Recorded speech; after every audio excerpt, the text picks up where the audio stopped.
she decided that I could write. Oh my God. Oh no. And it was, and it was quite a surprise. We were training. I had to have her open up a much larger Word doc than she was used to working with. And I rummaged around in my bag, and I hadn't brought it was floppy drives at the time. That's just a while back. And I hadn't brought her floppy drives. I went, oh no. So I found an old one tucked away, one of my many, many, that disappeared in various parts of my world. And it happened to be a novel I worked on about 8 years earlier. I stopped at chapter 4. Never continued, looked at it, read it, and I just said, I stink. And that was it. So I said, look, we can use this. It's not your stuff, it's some old stuff that I happen to have. Let's start cutting and pasting these paragraphs and moving this. We'll move to this is how you jump to another page, and then you can. And she just started reading it. And I'm talking, and I realize she's not paying attention to me.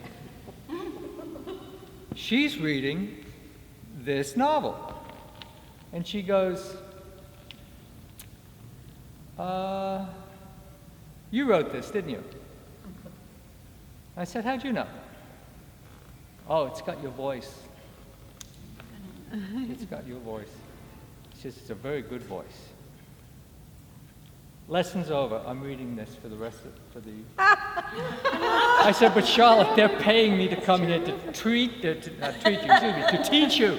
She says, I'll tell them that you taught me. Don't worry about it. She had a mind of her own, right? And what happened, we came up with a contract, more or less. I would come once a week to teach her. This went on for years. And then she would allow me to work in Maurice's room, his writing room, way up in the attic. And I could stay as long as I want. And there were times I stayed past midnight. And I would come down and she was still in the living room, sitting in front of the fireplace, listening to WQXR, or reading a book. She loved Emily Dickinson poems. And I couldn't sneak out. And then she would insist on me printing it out in large print, giving it to her so she could review it, and I would go home. And even when the instruction stopped, once a week, I went to her house and I worked on that novel. And slowly but surely, over a period of about 3 years or so, it was finished. And as a gift, when I came down, she had this little box. And she said, this is in celebration of your finishing your draft.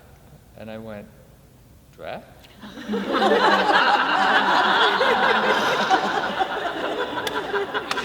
What's a draft? What? This is a novel.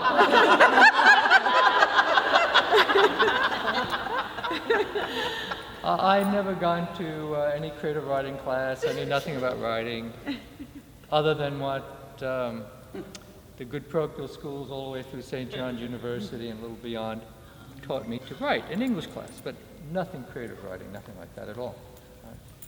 So I didn't know about draft. Right? Oh, another thing she taught me. It's not what you write, Bob. It's what you don't write. And that blew me away. Truly. So she gave me this little box, a green box, and I opened it up, and inside was something I had admired the very first day I was there. It wasn't the actual object, because she went out and she purchased this thing. It was a frozen dandelion in a glass globe. That delicate, beautiful thing, frozen forever.